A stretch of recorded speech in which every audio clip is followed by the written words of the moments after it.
What made you guys create a group? At first, me and my brother, which is right here, were in a group by ourselves, and we were singing every single Saturday at different churches and stuff like that. And then one time, we visited that church, these guys, and saw them singing. And at first, we didn't like them at all because we felt like we were the only ones at that age, like singing like that on stage. But they weren't. So we didn't think that would be possible. They're trying to be like us. They weren't Yeah. aware. They were in their one little church, and we were at multiple churches, traveling, Florida. It's about quality, not quantity, homie. I mean, is it really? Well, If my dollars are wrinkled and yours are straight, I still have more money than you, don't I?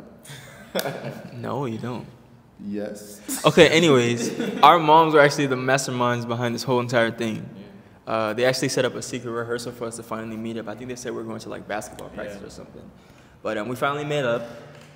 And it was awkward at first because, remember, they were trying to be like us, and it was a whole rivalry thing going on. But after we spent enough time with each other, we saw we had so much in common. We started to click. We all like the same things. Yeah. We're the same ages. It's like, wow, these guys aren't so bad. So, and as you can see, it worked out. So. What really happened is their group wasn't doing too well, so they went to us. Anyways, next question. How did you guys come up with the name Careless Vibez? Well, I feel like there's a lot of things we've been through that the world doesn't know about. So we got to a point where we realized there's a certain amount of careless vibes you have to do what we do. And then we realized that it's not only about us, it's about the world. As a prosperous person in this world, a lot of people are dealing with depression and anxiety and all these different things from the outer world. And you got to learn to have a certain amount of careless vibes so that you can live a happy life. Where are you guys all from? Man, we are from the 305. Born and raised in County Days. Sunshine State, Miami, Florida. Yes, I mean, what else is there to say? This is where people come to vacation, and this is where we The live. best city in the world is where we are from. Yeah. And we've been to a lot of them. So, we're being biased, but we're not being biased. What's your favorite song to perform live?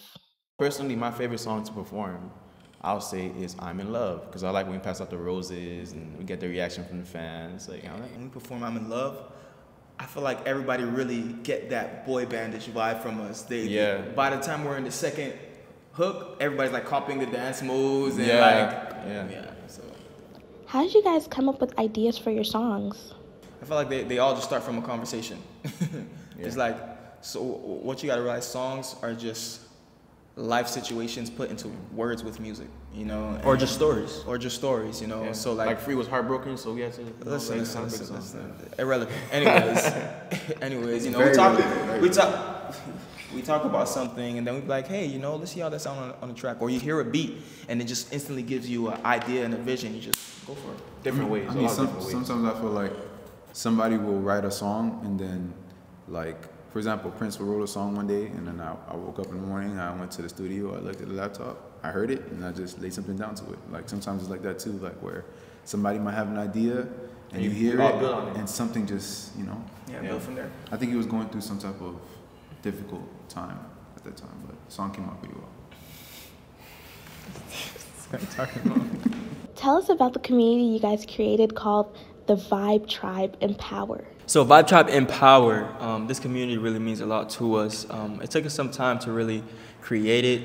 It's just all the support we've been getting and all the heartfelt messages we've been getting. We thought it'd be right to develop a community just for our strong, beautiful, amazing ladies out there, to let them know, to remind them that they're loved, they're more than enough, and that no matter how you've been treated, better days are coming ahead. And we made that community just so can uplift them. We could uplift them and just continue to let them know these powerful messages that they should be knowing already, but it's okay.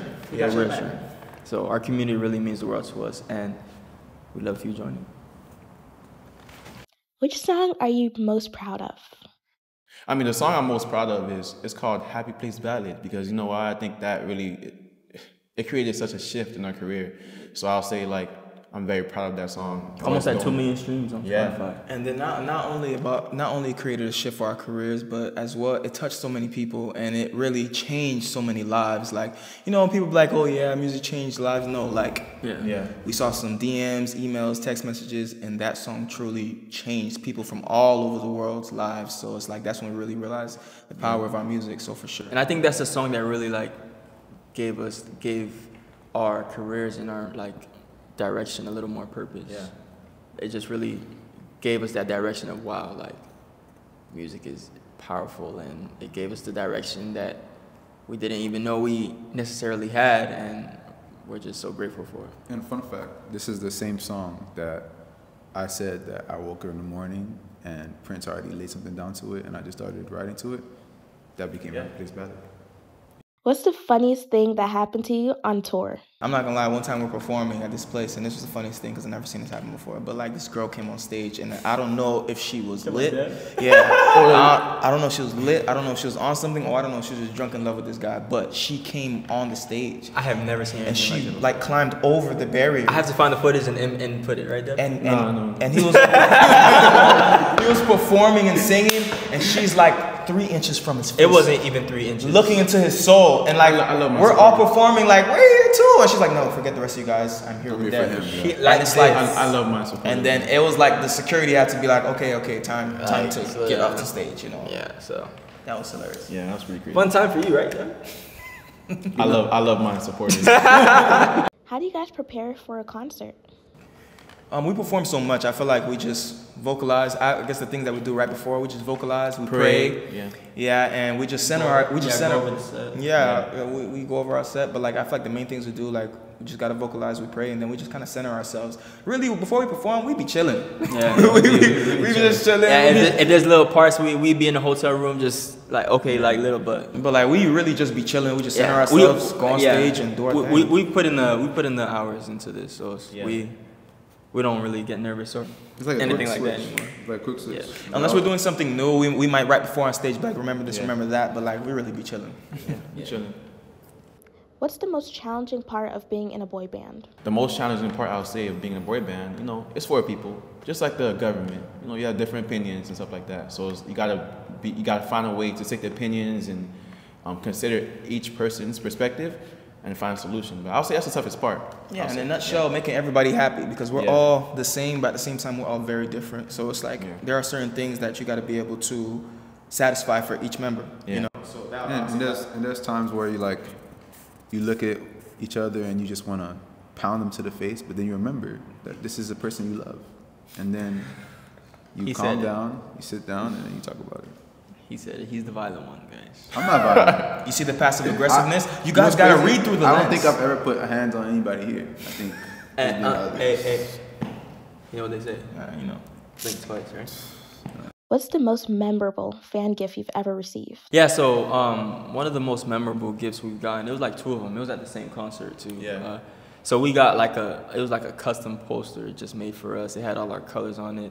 It was so cool. I'm not gonna lie, name is maybe- Kayla. Kayla. Kayla, I'm not yeah. gonna lie, made me feel like a superstar. Yeah. Like, whoa, she was in the crowd like, And then we also got a flower and a rose, yeah, and we flew all the way back with it and we kept it until it just had no more life in it. Yeah, we might find a picture somewhere and just show Yeah, 'em. but Yeah. it was pretty meaningful and we really appreciated it. Where do you guys see yourself in 5 years? I mean, in 5 years, I think I see us living in a Emirates hotel in Dubai. You know, living our lives, making $1 million a day. How you guys feel? in 5 years, I see. now let's give him the real answer. You know, in 5 years, guys, I would say like in 5 years for sure, like a real movement has been made, and we were one of the founders helping to do it. You know, like just a whole movement on uplifting women, empowering women, like creating a whole society that women can join or feel like a part of, to where if they're feeling down, they can call somebody, even if they live in Toronto and you live in Africa, like you guys can relate on certain things. And it's just like just building a truly strong community, a place where any woman that feels insecure about anything, honestly, can find solace with other women. A tribe. Tribe. I've tried. What's on your bucket list as a band? Yeah, I'll say on our bucket list is a sold out world tour. Like to tour the whole world and we're just selling out every concert, you know, spreading positive energy, uplifting women worldwide. Like that's on our bucket list. For sure. Anything else? I mean, a world tour, but a tour in general. A tour. Yeah. I would say yeah, just a tour. That's like what we've traveled and been on tour, but like I would say like our own personal Okay. like tour. 10 plus city tour would be crazy. I think we could sell out a stadium. Eventually, I believe. I think that's on my bucket list. If we sell out a stadium, Wembley Stadium. 70,000 people. They done made it then. I'm gonna lie, it's not even Chris Brown doing that, boy. I feel like we could do it. I think we can too. Yeah. Hey, what's up? I'm Deb Angelic. What's going on, y'all? It's your boy Prince J. Reed. What's up? It's your boy Free Baby. And I'm President. And we are Careless Vibez.